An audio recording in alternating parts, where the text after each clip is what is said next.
خاوتي وتتي مساء الخير عليكم، اهلا وسهلا مرحبا بكم يا جماعه الخير. J'espère que vous allez bien. Azul Filawen. Nous allons parler aujourd'hui d'un, je dirais pas un bouleversement, je dirais peut-être pas un rebondissement, mais d'une mutation majeure qui est en train de s'opérer au sein du régime algérien. Une mutation qui préfigure ce qui va se passer durant ces prochaines 2 années, ces 2 prochaines années. Retour comme plusieurs fois vu Algérie part dans nos émissions et dans nos articles.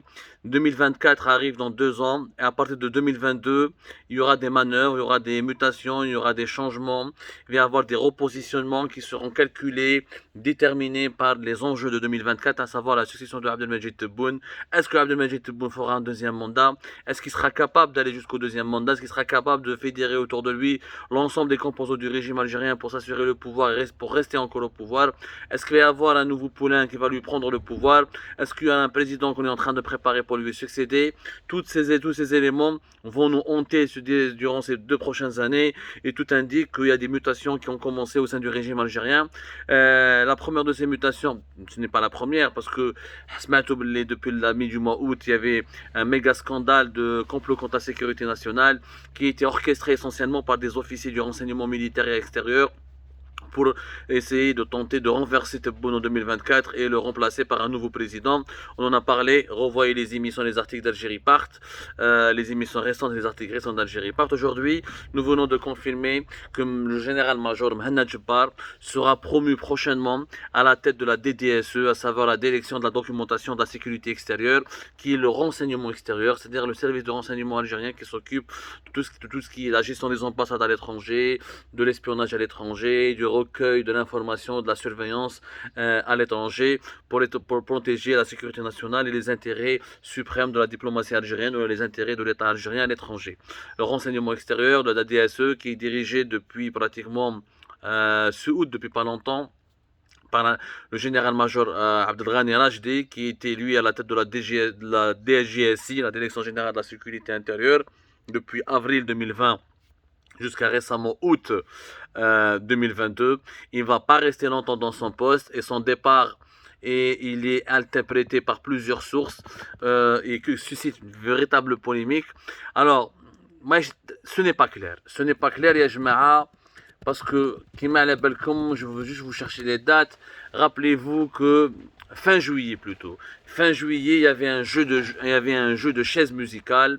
Il y avait une permutation à la tête des services de renseignement. Abdelghani Rajdi, qui dirigeait la DGSI, la Direction générale de la sécurité intérieure, le renseignement intérieur, depuis avril 2020 jusqu'à juillet 2022, a permuté avec le général-major Jamel Likhel, qui était lui-même installé à la tête de la DDSE depuis, si je me trompe pas, juin هذاك ولا début même pas mai 2020 mai وقتاش حطوه لك حل مجدوب حطوه في نقول لكم دوك يا جماعه لي دات باش ما يتخلطوناش. حطوه نورمالمون مي، حطوه si je me trompe pas مي يا جماعه. Voilà, c'était le 14 mai. Le 14 mai, général-major Lekhel Mejdoub a été à la tête de la DDSE. بعد 19 juillet 18-19 juillet عطاوه رماوه في لا دي جي اس سي، بعثوه لا دي جي اس سي، و général Abdelghani Rajdi حطوه à la tête de la DDSE. Nous avions expliqué le pourquoi du comment de ces changements à l'époque, que Abdelghani Rajdi avait un profil davantage orienté vers l'extérieur, qu'il avait réussi certaines missions qui ont été confiées par le pouvoir algérien sur la scène internationale, parmi laquelle l'organisation ou l'invitation de plusieurs chefs d'État étrangers, de certaines personnalités étrangères lors du défilé militaire du 5 juillet 2022, le processus de réconciliation, le rapprochement entre le Hamas et le Mahmoud Abbas à Alger. Il avait géré l'extradition de Oued Qaddour, il avait géré certains dossiers clés qui relèvent du renseignement extérieur, il avait montré son talent et son savoir-faire, notamment dans le monde arabe et auprès de certains pays africains. On lui a donné la DDSE, mais il est tombé malade. Général Abdelghani Rajdi est tombé malade, il a été hospitalisé récemment à Paris, on en a parlé là au mois d'août, il a fait un séjour à Paris. Alors vous pouvez revoir l'article d'Algérie Part, nous avons été le seul Yajma'a à en avoir parlé récemment. Eh oui, c'était il y a 3 semaines de cela, c'était au début du mois d'août. Je vous donne juste la date exacte de notre article, je te fous les dates et donc, il est malade, il ne pouvait pas donc rester longtemps à la tête de la DDSE. Ça, c'est les faits que nous avons obtenus. C'est les faits que nous avons pu confirmer, que nous avons pu vérifier. Bon, Mohamed Jebbar est là à sa place. Mohamed Jebbar qui gérait déjà la DGLS, la Direction Générale de la Lutte contre la Subversion, qui a été un service de renseignement qui a été créé en novembre 2019, en novembre 2021, et qui n'a pas fait long feu d'après nos informations. La DGLS sera dissoute. Elle sera entièrement dissoute et ces éléments seront attachés à la DDSE. Où le général Mohamed Jebbar va prendre donc la tête de la DDSE à la place de Abdelghani Rachdi. Ça devra se faire au cours de la semaine. Donc, cette situation, elle est particulièrement intrigante. Les services secrets algériens, il y a trop de changements depuis 2021. La DDSE, elle est totalement instable. Il y avait 2020, le général-major Mohamed Bouzid, Mohamed Bouzid alias Youssef, qui a dirigé durant toute l'année 2020 jusqu'à fin janvier 2021. Badika, il n'est pas resté longtemps, Mohamed Bouzid, il est en prison. Je rappelle qu'il est en prison depuis plusieurs mois. Djavo Plasto, le général-major Mahfoud, Nordin Maghri, qui n'est pas resté longtemps, puisqu'à la mai 2022, une année et demie après, il a été remplacé par Nahawah ou Djabou fi Plasto Lekhal Mejdoub. وبعد Lekhal Mejdoub نحاوه 3 mois après بعد نحاوه بلا دي دي اس حطوه في لا دي جي اس وجابوا Abdelghani Rachdi. Maintenant début septembre ils vont enlever Abdelghani Rachdi ويحطوا بلاصتو Mohamed Jebbar. Une instabilité chronique qui renseigne باللي يا جماعه il y a énormément de changements au sein du régime algérien. Ces changements obéissent essentiellement يا جماعه par l'évolution des rapports de force.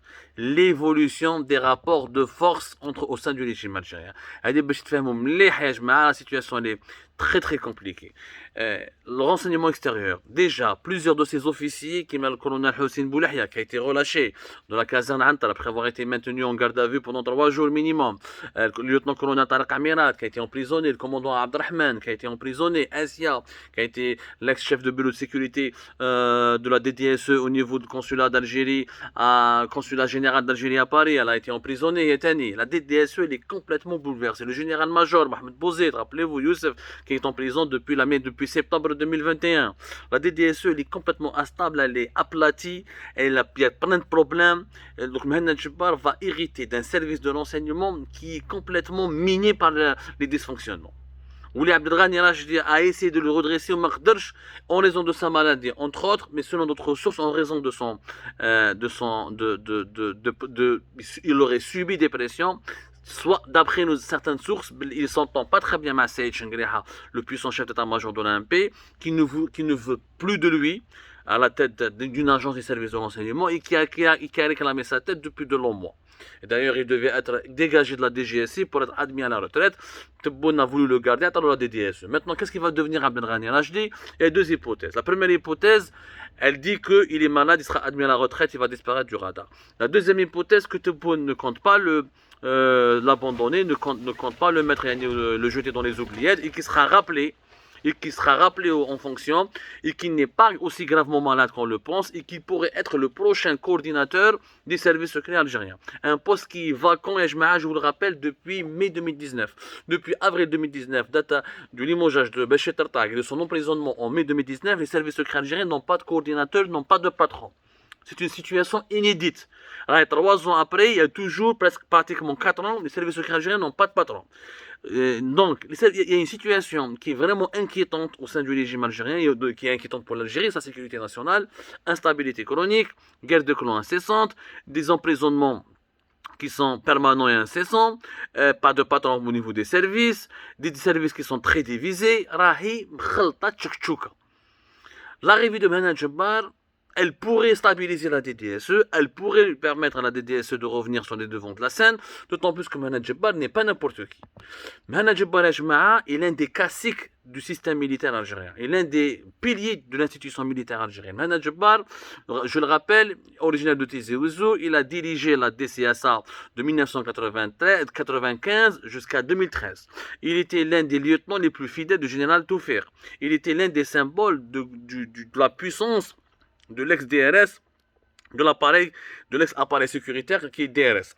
Aujourd'hui âgé de entre 72 et 73 ans, Mohamed Jebbar incarne, il est l'un des visages emblématiques de la hiérarchie militaire des années 90. Il avait dirigé aussi en décembre 2013 un organisme sécuritaire important qui est le bureau d'organisation, qui a été dirigé d'ailleurs par le général-major Khdar Tirash.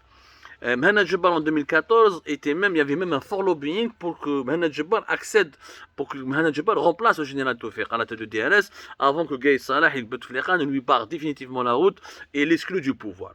Exclu du pouvoir depuis 2014, il est resté dans les coulisses du régime algérien jusqu'à 2019, où en octobre 2019, Gaï Salah décide de l'emprisonner parce que Gaï Salah n'aime pas Mohamed Jebbar, il le déteste particulièrement, il le craignait, il le considérait comme un élément troublant, comme un comploteur qui aurait pu profiter de l'anarchie provoquée dans le pays par le Hirak pour comploter et pour causer des problèmes au régime algérien. Donc, il a fait le fin octobre 2019, il compte Gaï Salah meurt, Mohamed Jebbar va être libéré bien plus tard. Général Toufiq, c'était janvier 2020, Mohamed Jebbar jusqu'à fin juillet 2019, il sort de prison. Mais après après cet emprisonnement, on avait cru que Mohamed Jebbar va être enterré, on avait cru qu'il allait être c'est bon, qu'il est brisé, qu'il ne pourra plus jamais lever la tête. Et bien Mohamed Jebbar est de retour. Et de retour à partir de 2021, beaucoup des anciens officiers de la DCSA qui travaillaient sous sa coupe sont revenus au sein de la DCSA, ont été nommés au sein de la DDSE ou là au sein de la DGSI. On a pensé que et beaucoup d'informations circulaient pour dire que Mohamed Jebbar allait devenir le futur coordinateur des services de renseignement, d'autant plus que lors de la crise de la Kabylie, avec ce qui s'est passé avec Jamal Ben Smaïl en août 2021, et la crise et la diabolisation du MAC, et son classement en mois de mai 2021 comme étant un mouvement terroriste, le meilleur connaisseur de la Kabylie, le cerveau, la boîte noire de la Kabylie, était considéré comme étant un Mohamed Jebbar. C'est Mohamed Jebbar qui a été appelé par Tebboune pour le conseiller pour la gestion de la Kabylie, la gestion du Hirak en Kabylie et la gestion du MAC. Mohamed Jebbar a joué un rôle très important, sauf qu'il n'a jamais pu devenir coordinateur des services secrets parce que Saïd Chengueleha, le chef d'état-major de l'ANP, n'a jamais voulu de lui comme coordinateur. Il y a une crise de confiance énorme entre Chengueleha et Mohamed Jebbar. Et Mohamed Jebbar, à force d'attendre, Tebboune, pour le calmer, il lui crée un service de renseignement qui est propre à lui, qui est la DGLS de novembre 2021. La DGLS qui avait pour objectif de surveiller les mouvances politiques classées subversives et qui étaient considérées comme des mouvances politiques radicales menaçant la sécurité nationale. Les Omar Rached, notamment, et le MAC. Mais la DGLS n'a jamais pu opérer réellement. Tant l'homme siège une ville a fait Hedra, معروفة avec la ville et les services de renseignement, dans l'affaire entre guillemets, la DGLS n'a jamais pu être structurée, n'a jamais pu regrouper que les éléments. Mohamed Jebbar a eu énormément de mal à travailler, les moyens lui manquaient cruellement, le recrutement de ses agents, de ses capitaines, de ses collaborateurs a toujours été retardé par des accords ou des interventions qui venaient de l'état-major de l'ANP, donc il n'a pas travaillé à l'aise et réellement la DGLS ne s'est jamais imposée comme un service de renseignement puissant, elle a toujours été considérée comme une coquille vide. Et malgré cela, Mohamed Jebbar a joué un rôle important, notamment dans le rapprochement avec la France. Il y a des articles qui sont sortis qui ont parlé du rôle de Bernard Hémier, mais aussi du rôle de Mohamed Jebbar, ce qui est vrai, je le confirme. C'est Mohamed Jebbar qui a utilisé ses connaissances et ses connexions en France. Il est réputé comme étant l'un des généraux algériens qui a le plus de connaissances au sein des services de sécurité en France. Il connaît Bernard Hémier, il connaît Bajolet, il connaît de nombreux anciens conseillers de l'Élysée. Il connaît énormément de personnes et d'anciens responsables des services secrets français. C'est lui qui a joué un rôle important. Il est venu plusieurs fois ici en France pour négocier un retour à la normale dans les relations franco-algériennes. Mohamed Jebbar a été l'une des clés de la réussite de la visite d'Emmanuel Macron en Algérie. Et c'est pour cette raison certainement que Tebboune veut lui donner la DDSE. Mais Chengueleha a certainement donné son accord parce que pour Chengueleha, si Mohamed Jebbar dirige la DDSE, cela signifie qu'il est définitivement exclu. Du moins pour le moment, il est momentanément peut-être exclu, mais il est sérieusement exclu du poste de coordinateur des services secrets, qui va rester vacant, qui ne lui reviendra pas. Il y a une autre interrogation, c'est pour vous dire que certains vont dire que c'est une promotion pour Mohamed Jebbar, c'est un retour en force, il est redevenu le pilier du régime algérien. Ce n'est pas vraiment sûr parce que le renseignement extérieur, c'est pas l'expérience de Mohamed Jebbar. Il a toujours fait la DCSA et lui, il aspirait à devenir le patron des services. Là, la DDSE, c'est quand même beaucoup, ce n'est pas à la hauteur de ses ambitions, c'est pas ce qu'il espérait, ce n'est pas ce qu'il envisageait, ce n'est pas ce qu'il voulait, ni ce qu'il souhaitait. Donc, les ambitions de Tao sont descendues d'un cran. Deuxièmement, c'est pas son domaine. Lui, c'est plus le renseignement tout court. Il a vraiment un carnet d'adresses important et impressionnant en France. Mais cela ne signifie pas qu'il a le même carnet d'adresses en Angleterre ou là aux États-Unis ou là en Russie. Donc, il sera confronté à un domaine qu'il ignore, qu'il ne maîtrise pas parfaitement. Ou encore une fois, ça va poser la question, est-ce que la DDSE, est-ce que la promotion de Mehmet Jabbar n'est pas un piège qui lui a été tendu par Shengriha, parce que ça va l'empêcher de devenir Belek, dans les plus brefs délais d'ici 2024, en tout cas, le patron des services secrets algériens. Ou est-ce que la DDSE, avec tous ces problèmes, elle est déstructurée, un ancien patron en prison, plusieurs officiers qui sont en prison, plusieurs affaires de justice qui concernent un vaste complot contre la sécurité nationale qui implique plusieurs cadres ou anciens cadres de la DDSE. Est-ce que ce n'est pas un piège vraiment? Le terrain est très miné pour manager la DDSE et c'est peut-être le dernier défi de manager